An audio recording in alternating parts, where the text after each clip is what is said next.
Hello friends, Shivani Chauhan. Welcome to easy path education. आज हम करेंगे आईटेक फर्स्ट सेमेस्टर की लैंग्वेज 1 की क्लास। लैंग्वेज 1 में हम यूनिट 3 को कवर करेंगे। आज यूनिट 3 में हम बात करेंगे कि लिसनिंग क्यों इंपॉर्टेंट है क्या लिसनिंग, और काइंड्स ऑफ लिसनिंग क्या है, what are the listening strategies जो आप यूज कर सकते हो जिससे आपकी जो सुनने की जो क्षमता है वो और भी ज्यादा अच्छी हो और आपकी रिटेंशन पावर भी बढ़े। सो इन सब चीजों के बारे में बात करेंगे। आज की हमारी जो वीडियो नंबर 28 होगी। स्टार्ट करते हैं आज का टॉपिक। सबसे पहले बात करें कि वाई लिसनिंग इज इम्पॉर्टेंट। तो लिसनिंग क्या है? आपने पढ़ी है कम्युनिकेशन स्किल्स, है ना। कम्युनिकेशन स्किल्स के बारे में पढ़ा है ना आपने। उसमें क्या क्या चीजें आती है? रीडिंग, रीडिंग, राइटिंग, है ना। Reading, writing, listening and speaking, है ना। तो ये कुछ स्किल्स हैं जो आपने पढ़ी हैं। इसी के बिहाफ पे आपकी जो लैंग्वेज 1 की जो क्लास है या फिर लैंग्वेज 1 का सिलेबस है वो सारा इन्हीं स्किल्स पे फोकस्ड है कि रीडिंग स्किल्स आपकी अच्छी होनी चाहिए, राइटिंग स्किल्स अच्छी होनी चाहिए, लिसनिंग और स्पीकिंग स्किल्स, है ना। तो इन सारी स्किल्स पे आपका जो सिलेबस है, करिकुलम है लैंग्वेज 1 का, वो सारा फोकस्ड है। सो हम लिसनिंग के बारे में बात करेंगे कि लिसनिंग क्यों इंपॉर्टेंट है आपके लिए। So listening is a fundamental communication skill.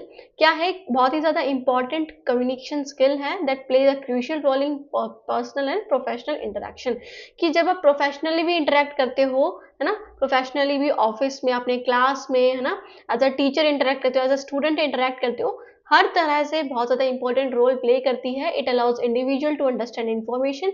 अगर आप अच्छे लिसनर हो, अच्छे सुनने वाले हो, है ना, सुन सकते हो चीज़ों को, तो उससे क्या होगा, आपकी जो इन्फॉर्मेशन को अंडरस्टैंड करने की क्षमता बढ़ेगी कि आप जो चीज़ों को बहुत जल्दी से ग्रास्प कर पाओगे।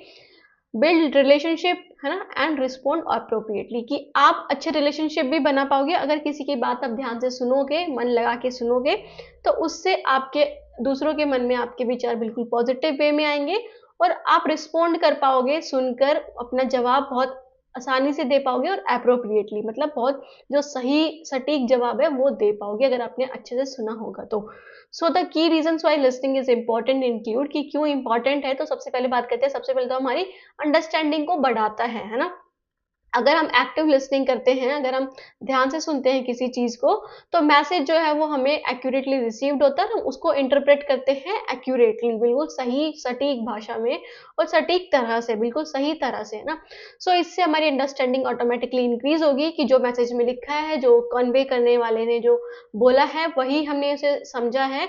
अगर हम एक्टिवली सुनेंगे उस चीज को, तो हमारी जो अंडरस्टैंडिंग की जो पावर है वो इंक्रीज होगी। हमारे रिलेशनशिप को इम्प्रूव करने में हेल्प करता है। मतलब गुड लिसनिंग फोस्टर ट्रस्ट।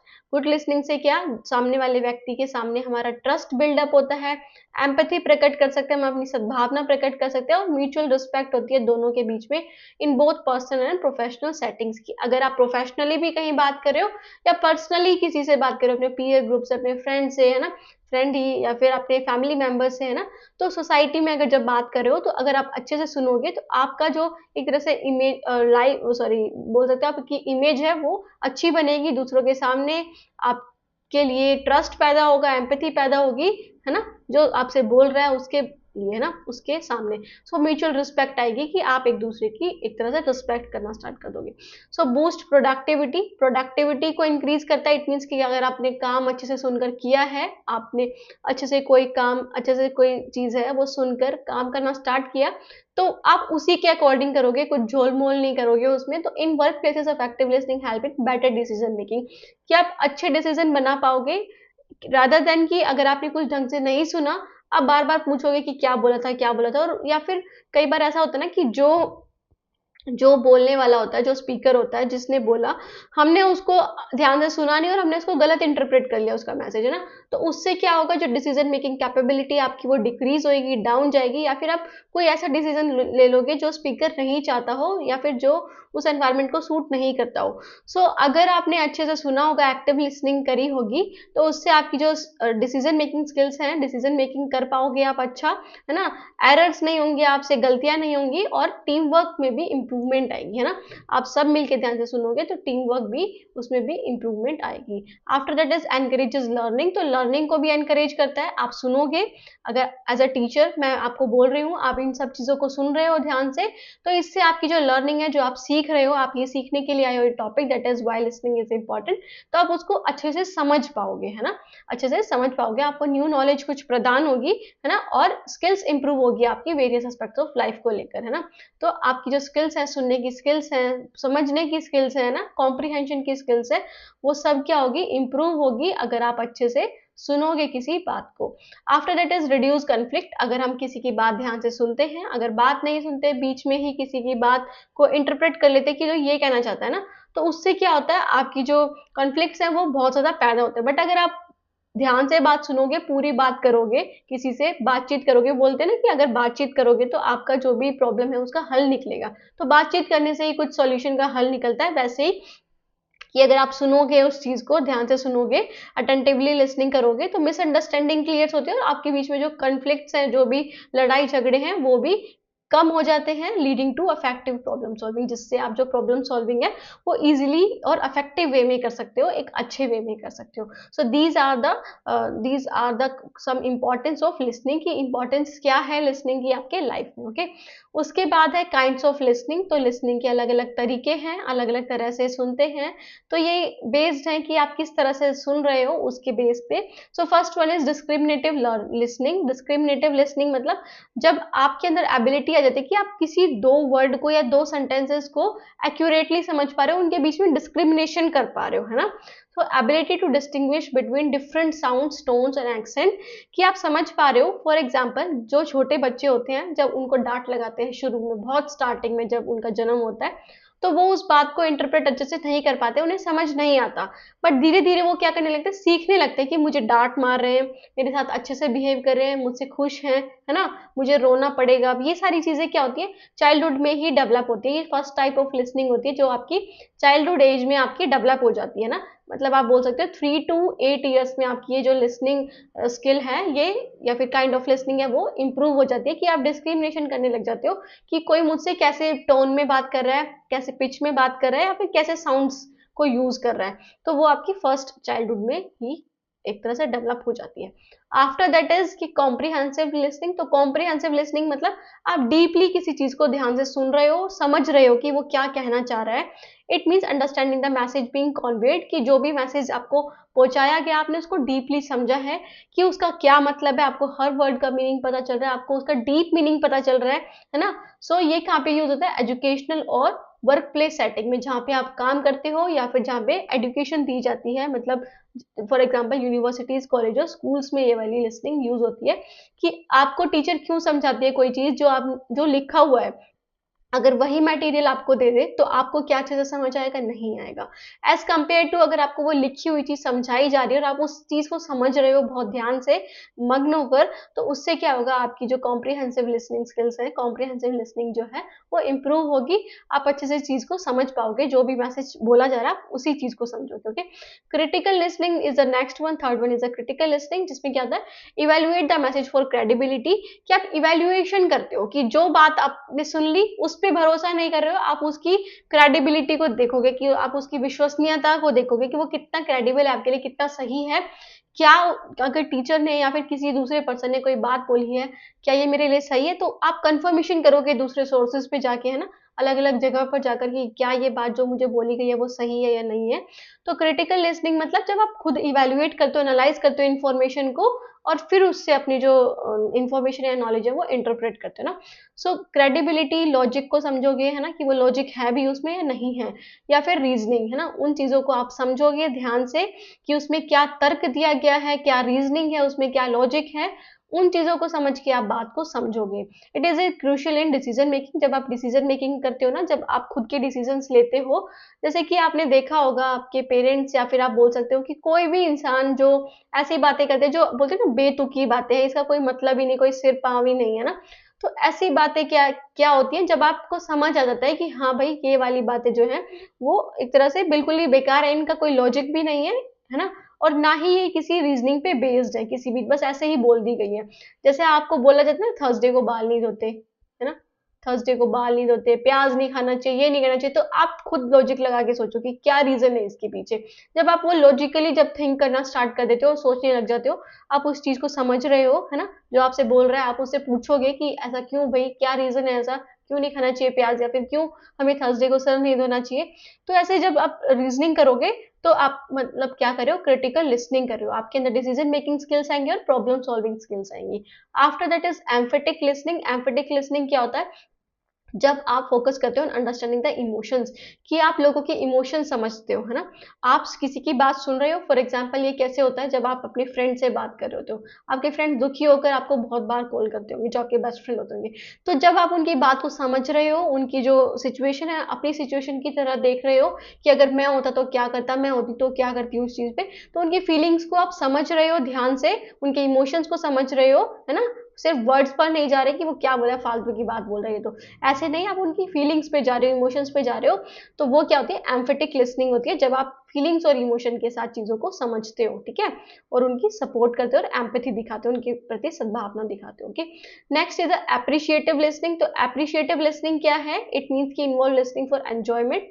जब आप क्या करते हो, फॉर एग्जाम्पल जोक सुनते हो, है ना, जोक सुनते हो, या फिर म्यूजिक सुनते हो, या पोएट्री सुनते हो, या फिर मोटिवेशनल स्पीचेस सुनते हो, जो आप खुशी के लिए सुन रहे हो, अपनी, है ना, अपनी इंजॉयमेंट के लिए सुन रहे हो, तो वो सारी चीजें क्या आती है, एप्रिशिएटिव लिसनिंग में आती है, जिसको सुनकर आपको बहुत ज्यादा खुशी होती है, बहुत ज्यादा इंजॉय करते हो, है ना, मजे आते हैं आपको, तो एप्रिशिएटिव लिसनिंग होती है। After that is the selective listening. तो सेलेक्टिव लिसनिंग क्या है, when a listener focus on certain part of the message while ignoring other, often leading to misinterpretation। selective listening मतलब कि जब जो सुन रहा है, मतलब जो लिसनर है, वो सिर्फ कुछ ही पार्ट पे फोकस करता है, बाकी की चीज को ऐसे ही छोड़ देता है कि नहीं ये तो मेरे काम की नहीं है, या फिर वो ध्यान ही नहीं देता, कहीं और ही उसका ध्यान चला जाता है। तो ये होती है सिलेक्टिव लिसनिंग, की कुछ ही पार्ट पे फोकस करता है, बाकी पे नहीं करता, जिसकी वजह से मिसअंडरस्टैंडिंग या मिस इंटरप्रिटेशन बहुत बार हो जाता है ना, कि वो उसको गलत तरीके से इंटरप्रेट कर लेता है, अपने मन में गलत तरीके से उसे समझ लेता है ना। जो स्पीकर कहना चाहता है वो नहीं समझता, बाकी और चीज उसको गलत तरीके से उसे इवेल्युएट कर लेता है। After that is the next one is passive listening. तो पैसिव लिसनिंग क्या होता है, hearing the message without actively engaging और रिस्पॉन्डिंग। कि आप क्या कर रहे हो, मैसेज को सुन रहे हो, आप एक्टिवली उसमें एंगेज नहीं हो, जैसे कि आप क्लास में बहुत बार करते हो, या काफी स्टूडेंट ऐसा करते हैं कि टीचर बोल रही होती है और बच्चों का दिमाग जो है वो सामने ही होता है, दिमाग सामने नहीं, आंखें बिल्कुल टीचर के सामने होती है ना। उनको लगता है कि हाँ वो देख रहे हैं, मतलब सुन भी रहे होंगे। तो जब आप क्या करते हो, सिर्फ देख देख रहे होते हो, और आपका मन जो है वो कहीं और ही होता है ना, आपका जो दिमाग है वो कहीं और ही, कि यार आज मुझे घर भी जाना है, बस कैसे मिलेगी, या ये कैसे होएगा, वो कैसे होएगा। तो तब आप ये सारी चीजें करते हो, तब आप पैसिव लिसनर बन जाते हो, इन द सेंस कि आप अब एक्टिवली इन्वॉल्व नहीं हो लिसनिंग में, आप सुन नहीं रहे हो चीजों को, आप बाकी चीजों में लगे हुए हो, विच में लीड टू इनकम्प्लीट अंडरस्टैंडिंग। जैसा कि क्लास में होता ही है काफी बार, कि टीचर समझा के चला जाता है, फिर बाद में आपको ये लगता है कि ये तो समझ ही नहीं आया था मुझे, अब तो मुझे इसके नोट्स चाहिए, है ना, फिर आप नोट्स मांगने के लिए दौड़ते हो, है ना। तो ये चीजें नहीं होनी चाहिए। जब क्लास हो रही हो, आप क्लास में अटेंटिवली सुने चीजों को, और अगर आप बोर हो रहे हो तो आप टीचर को बोल सकते हो कि प्लीज टेक अ पॉज, या फिर आप बोल सकते हो कि please ma'am can you give us some time. Okay, तो ऐसा आप कर सकते हो, है ना। सो पैसिव लिसनिंग क्या होती है, जब आप एक्टिवली एंगेज नहीं होते, सुनते नहीं हो, और ना ही कुछ पूछते, बस ऐसे ही बैठे रहते हो क्लास में, वो। After that is active listening. तो ये तो पैसिव लिसनिंग। अब है एक्टिव लिसनिंग, इसका ऑपोजिट होता है बिल्कुल, जब आप एक्टिवली एंगेज होते हो, है ना, जब आप क्वेश्चन आंसर्स भी करते हो, रिस्पॉन्ड भी करते हो, और remembering what is being said, और क्या कहा गया उसको याद भी रखते हो, ये क्या होती है, एक्टिव लिसनिंग होती है। इसका मतलब आप इसमें क्रिटिकल थिंकिंग करते हो, क्योंकि आप क्या करते हो, इसमें क्वेश्चन आंसर पूछते हो, आपके अंदर प्रॉब्लम सॉल्विंग स्किल्स, आप सॉरी आपके अंदर प्रॉब्लम सॉल्विंग स्किल्स क्या होती है, इंक्रीज होती है ना, जब आप एक्टिव लिसनिंग करते हो। तो मतलब आप कंसंट्रेट कर रहे हो, अंडरस्टैंड कर रहे हो, रिस्पॉन्ड भी कर रहे हो, फिर याद भी कर रहे हो। ओके, तो ये होती है एक्टिव लिसनिंग। तो ये कुछ थी काइंड्स ऑफ लिसनिंग। इसके बाद हम आते हैं स्ट्रेटेजीज पे, कि कैसे हम अपनी लिसनिंग जो स्किल्स है उसको इंप्रूव कर सकते हैं, क्या क्या स्ट्रेटेजीज हैं। तो to become an effective listener, एक अफेक्टिव लिसनर बनने के लिए, मतलब एक अच्छा लिसनर बनने के लिए आपको ये स्ट्रेटेजीज यूज करनी चाहिए। So first is active engagement, कि बस सुनो नहीं, बस चीजों को सुनो नहीं, आप भी रिस्पॉन्ड करो बीच बीच में, कुछ पूछो टीचर्स से बीच बीच में, है ना। तो maintain eye contact to show attentiveness. सबसे पहले तो आई कांटेक्ट बना के रखो, और जब भी कुछ टीचर बोल रही है तो आप सिर हिलाओ अपना, है ना। अगर आप सहमत हो उस बात से, तो आप यस करोगे, नहीं हो तो नहीं करोगे ना। और use verbal affirmation, I see, that make sense, है ना, या फिर यस मैम, नो मैम, कुछ भी आप बोल सकते हो बीच में, ताकि ताकि टीचर को भी लगे कि आप एक्टिवली इन्वॉल्व हो। After that is avoid interrupting, तो इंटरप्शन नहीं लाओ, allow the speaker to complete their thoughts before responding, कि खुद बोलने से पहले एक बार टीचर की बात सुनो, या फिर खुद बोलने से पहले एक बार स्पीकर की बात सुनो, जो बोल रहा है उसके थॉट्स को कंप्लीट होने दो, फिर अपनी बात रखो। Resist the urge to interject with opinions prematurely, कि बीच में ही क्या मत करो, बीच में ही टोको मत, और बीच में ही अपनी बात मत रखो, आधी अधूरी बात सुन के उसको इंटरप्रेट कर लिया और फिर अपनी बात रख दी, ऐसा नहीं करना चाहिए। पूरी बात सुनने के बाद फिर आप क्या करो, अपनी बात को रखो। ओके, उसके बाद है आस्क क्लैरिफाइंग क्वेश्चन, कि आप क्वेश्चंस पुट अप करो कि क्या आप ये कहना चाहते हो, मतलब आपके बोलने का मतलब ये है। So seek explanation if something is unclear, कि अगर कुछ अनक्लियर है, आपके माइंड में कोई डाउट है, कोई क्वेरी है, तो आप क्या कर सकते हो, आप कुछ पूछ सकते हो बीच में कि can you elaborate on that, कि आप क्या उस पर और भी ज़्यादा बोल सकते हो, क्या उसको थोड़ा डीपली बता सकते हो, मुझे समझ नहीं आया ना। तो आप ऐसे करते हो क्लास में, तो वो क्या होता है, आपकी स्ट्रेटेजीज हैं जिससे आप लिसनिंग पावर को इम्प्रूव कर रहे हो। What do you mean by, कि क्या मतलब है आपके कहने का, ये सब है ना। तो ये सारी चीजें करके आप पूछ सकते हो क्लैरिफाइंग क्वेश्चन को। Okay, after that is paraphrasing and summarising, जैसा कि हमने अपनी क्लास में भी पढ़ा था, पैराफ्रेजिंग और समराइजिंग। पैराफ्रेजिंग मतलब कि जब आप किसी बात को सुनकर या फिर पढ़कर क्या करते हो, अपने वर्ड्स में make it in your own word, कि जब आप अपने वर्ड्स में उस चीज को बोल रहे हो या फिर लिख रहे हो, वो पैराफ्रेजिंग होता है। समराइजिंग मतलब कि तब आप स्मॉल उसकी समरी बना रहे हो, स्मॉल पैराग्राफ में उसे लिख रहे हो, है ना, कि किसी एक बुक की किताब, एक बुक को आप 2 पेजेस में ही लिख दे रहे हो, है ना, मतलब उसकी शॉर्ट समरी, इंपॉर्टेंट पॉइंट्स ही हाईलाइट कर रहे हो, तो आप समराइजिंग कर रहे हो। So restate the speaker's point in your own word, कि आप क्या करो, टीचर जब या फिर कोई भी स्पीकर है, सामने वाला जो बोलने वाला है वो बोल दे, तो आप ये बोलो कि क्या आप ये कहना चाहते हो, आपके कहने का मतलब ये है ना, ताकि आप इंफॉर्मेशन ले लो या कंफर्मेशन ले लो कि हाँ, जो चीज़ आपने समझी है, जो चीज़ स्पीकर ने बोली है, वही चीज़ आपने समझी है। उससे क्या होगी, मिसअंडरस्टैंडिंग नहीं होगी आपके बीच में, है ना, आप दोनों के बीच में, अंडरस्टैंडिंग और स्पीकर के बीच में। तो अफर्मेशन लो, so what you are saying is, कि जो आप कह रहे हो वो ये है, तो ऐसे आप क्या करो, कंफर्म कर लो अंडरस्टैंडिंग को जो आपने समझा है। After that is practice empathy, empathy की भावना लाओ, मतलब understand the speakers emotion, speaker के इमोशन को समझो, उनके पर्सपेक्टिव को समझो कि किस बिहेव में या फिर किस वे में ये कह रहे हैं। Respond in a supportive and non judgemental way, किसी को जज मत करो, पर्सनली किसी को जज मत करो, कोई भी किसी भी कॉन्टेक्स्ट में बात बोल सकता है, तो पर्सनली उस चीज को जज नहीं करना, सपोर्टिव वे में उसको रिस्पॉन्ड करो। अगर वो कुछ आपके विचारों से मेल नहीं खा रहा है, कुछ अलग कह रहा है, फिर भी आप क्या करो, उसको थोड़ा, आप अपने पॉइंट ऑफ व्यू रखने के लिए आप बिल्कुल ये मत बोलो नहीं आप गलत कह रहे हैं, बल्कि आप ये बोल सकते हो कि कैन आई इलाबोरेट इट, है ना, या फिर आप बोल सकते हो कि क्या मैं इसको दोबारा से, मतलब मेरे नजरिए में ये ऐसा हो सकता है। सो आप उसको बिल्कुल एक तरह से डिफेंड मत करो, आप उसको सपोर्टिव वे में यूज करो, है ना, उसकी बात को। ओके, फिर उसके बाद आता है next one is the sixth one is minimise distraction, तो डिस्ट्रैक्शंस को मिनिमाइज करो। एलिमिनेट बैकग्राउंड नॉइज, की जब आप सुन रहे हो कुछ चीज तो बैकग्राउंड नॉइज कम होनी चाहिए, अपने फोन्स को दूर रख दो और फोकस ऑन द स्पीकर, और जो स्पीकर बात बोल रहा है उसकी बात पे फोकस करो। Maintain a comfortable listening environment, कि एक ऐसा लिसनिंग एनवायरनमेंट मेंटेन करो जहाँ पे बहुत कम शोर हो, जहाँ पे शोर ही ना हो, और आप ध्यान से स्पीकर की बात सुन सकते हो, और कोई एक तरह से आपके एनवायरनमेंट में, सराउंडिंग में कोई भी डिस्ट्रैक्शन, किसी भी तरह की डिस्ट्रैक्शन ना हो, है ना। फिर टेक नोट, अगर कोई चीज़ें आपको इंपॉर्टेंट लग रही हैं स्पीकर की बात के, तो आप उसके नोट्स बना सकते हो, specially using in academic. For example, अगर आपको टीचर ये बोलती है कि चलो आपको एक लेटर लिखना है या फिर आपको एक रिपोर्ट लिखनी है, आप उसमें ये सारी चीज़ें मेंशन कर दो, मुझे दे देना। तो कई बार ऐसा होता है, बहुत बार ऐसा होता है कि टीचर जब ये बोलती है तो आपके माइंड से वो मिस हो ही जाता है, तो आप दोबारा दोबारा तो टीचर से पूछने नहीं जाओगे। तो इसके लिए आप क्या कर सकते हो, नोट्स बना सकते हो उसके रिगार्डिंग, कि मैम एक बार आप बता दो कि क्या बोलना है या फिर क्या लिखना है या मुझे क्या बताना है। तो आप उसके पॉइंट्स बना लो ना, बुलेट्स पॉइंट में बना लो कि यस मैम ने ये कहा था, ये कहा था, और मुझे अब ये काम करना है। ओके, तो आप क्या कर सकते हो, नोट्स बना सकते हो। ओके, ताकि आप रिटेन रख सको, मतलब याद रख सको उन की पॉइंट्स को। After that is be open minded, किसी को भी अपने सब्जेक्टिव वे से जज मत करो, है ना, और ओपन माइंडेड बनो, मतलब कि जैसे जो हमारे सो कोल्ड प्रथाएं हैं ना, उनको ना अपने एक तरह से लिसनिंग में लाओ। अब अपनी जो बात बोल रहा है जो स्पीकर, उसके पर्सपेक्टिव को समझो। Avoid forming judgement while listening, कि अपनी जजमेंट्स को, अपनी जो सब्जेक्टिव पॉइंट ऑफ व्यू है उनको बीच में ना लाओ।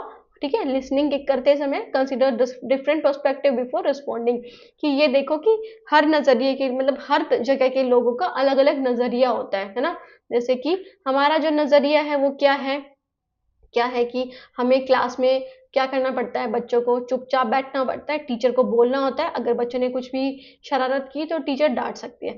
बट वहाँ दूसरी अगर हम कंट्रीज की बात करें, फॉरेन कंट्रीज की बात करें, वहाँ पे ऐसा कुछ सेटिंग इतनी ज़्यादा स्ट्रिक्ट होती ही नहीं है। वहाँ पे अगर जिस बच्चे को क्लास में आना है वो आ सकता है, जिसको नहीं पढ़ना वो बाहर जा सकता है ना, बिल्कुल बिना किसी को डिस्टर्ब करे। ओके, तो अलग अलग पर्सपेक्टिव हो सकते हैं अलग अलग इंसान के, तो अपना पर्सनल जजमेंट आप नहीं रख सकते। ओके, लिसनिंग में after that is non verbal cues को यूज करो, मतलब non verbal in the sense कि जब आप लिसनिंग कर रहे हो, जब आप सुन रहे हो, तो पॉजिटिव बॉडी लैंग्वेज रखो। जैसे कि अगर जैसे आपके सामने लिसनर, आप फॉर एग्जाम्पल कि आप स्पीकर हो और मैं सुन रही हूँ, तो मुझे जब आप कोई बात सुन रहे होते ना, तो थोड़ा ऐसे झुक जाओ, आगे की तरफ झुक जाओ, ताकि जो स्पीकर है उसको ये लगे कि हाँ you are interested in my topic, या फिर you are interested in my talking. Okay, so body language को यूज करो, जैसे लीनिंग फॉरवर्ड, है ना, कि आगे की तरफ झुक जाओ, या फिर क्या करो, मेंटेनिंग एन ओपन पोस्चर, ऐसा पोस्चर करो, यस, है ना।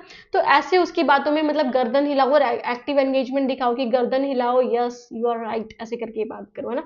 तो मतलब एंगेजिंग वे में बात करो, ताकि जो स्पीकर है उसकी बात आप अच्छे से रख पाओ, वो भी इंटरेस्ट ले ना, आपकी जो रिलेशनशिप है वो भी मेंटेन रहे उससे, है ना, ट्रस्ट आए आप जब जिसके सामने सुन रहे हो उसके लिए ना। सो रिफ्लेक्ट एंड रिस्पॉन्ड थॉटफुली, कि अपनी बात को, मतलब अपने नजरिए को तभी रखो जब आपने ध्यान से सोचा उस चीज के बारे में। खुद अपनी जो बेकार सी बातें उसको मत लेकर आओ। Take a moment to process information before reply, कि रिप्लाई करने से पहले थोड़ा सा सोचो कि आप क्या बोलने जा रहे हो, फिर उसके बाद रिप्लाई करो अगर आपको सही लगता है तो। Okay, ensure that responses align with what was actually said, कि ये एंश्योर करो, ये देखो कि क्या आपके जो रिस्पॉन्सेज हैं, जो ensure that responses align with what was actually said, not assumption, कि अजम्पशंस को मत लो कि आपने जो मान लिया ना, जैसे टीचर ने बोल दिया कुछ भी, है ना, कोई बात बता दी, तो आप अपने जजमेंट को यूज नहीं करोगे, अपने अजम्पशंस को यूज नहीं करोगे। जो टीचर ने बोला है या फिर जो सामने वाले स्पीकर ने बोला है, उसने जो बोला है उसी के नजरिए को देखो, उसी के नजरिए से फिर अपनी बात को रिस्पोंड करो, है ना। अपने अजम्पशंस नहीं यूज करने, वहां पे अपना दिमाग ज्यादा नहीं चलाना होता। सो ये थी कुछ स्ट्रेटजीज जिससे आप अपनी लिसनिंग स्किल्स को इम्प्रूव कर सकते हो। तो हमने पढ़ लिया इन सब चीजों के बारे में, हमारी क्लास भी खत्म हो गई है ना। तो हमने क्या पढ़ा कि लिसनिंग क्या होती है, व्हाट इज लिसनिंग, लिसनिंग होती क्या है ना, उसके बारे में पढ़ा। इंपॉर्टेंस क्या है लिसनिंग की, क्यों जरूरी है लिसनिंग, है ना, इंपॉर्टेंस ऑफ लिसनिंग पढ़ा हमने। फिर हमने पढ़ा टाइप्स ऑफ लिसनिंग की, टाइप्स क्या क्या थी लिसनिंग की। और फिर हमने पढ़ा कि स्ट्रेटजीज क्या है, strategies to improve our listening, है ना। तो स्ट्रेटजीज क्या है जिससे हम हमारी लिसनिंग कैपेबिलिटी या लिसनिंग स्किल्स को इम्प्रूव कर सकते हैं। ओके स्टूडेंट्स, कोई भी कंफ्यूजन रह गई हो, कोई भी डाउट हो, तो आप कमेंट सेक्शन में पूछ सकते हैं। और वीडियो देखने के लिए थैंक यू सो मच। और अगर कोई भी टॉपिक नहीं समझ आ रहा, कोई भी चीज़ समझ नहीं आ रही, तो आप कमेंट सेक्शन में कमेंट कर सकते हैं। बाकी अगर चैनल से नए जुड़े हो, पहली बार वीडियो देखी है, तो आप सब्सक्राइब कर सकते हैं। अगर आपको वीडियो पसंद आई हो तो लाइक भी कर सकते हैं, और फिर टेलीग्राम से भी जुड़ सकते हैं, जिसका लिंक आपको डिस्क्रिप्शन बॉक्स में मिल जाएगा नीचे ना। डिस्क्रिप्शन बॉक्स में आपको नीचे टेलीग्राम का लिंक मिल जाएगा, वहां से आप क्या कर सकते हो, जो चैनल है उसके टेलीग्राम चैनल को ज्वाइन कर सकते हो, ताकि आपको जो वीडियोस की अपडेट्स हैं कि वीडियोस आने वाली हैं। यूट्यूब पे कभी कभी थोड़ा लेट पहुंचते हैं, तो टेलीग्राम पे टाइम टू टाइम आपके पास पहुंच जाते हैं अपडेट कि इस टाइम कोई वीडियो आएगी। Okay so student, thank you so much for watching the video. Okay bye, take care.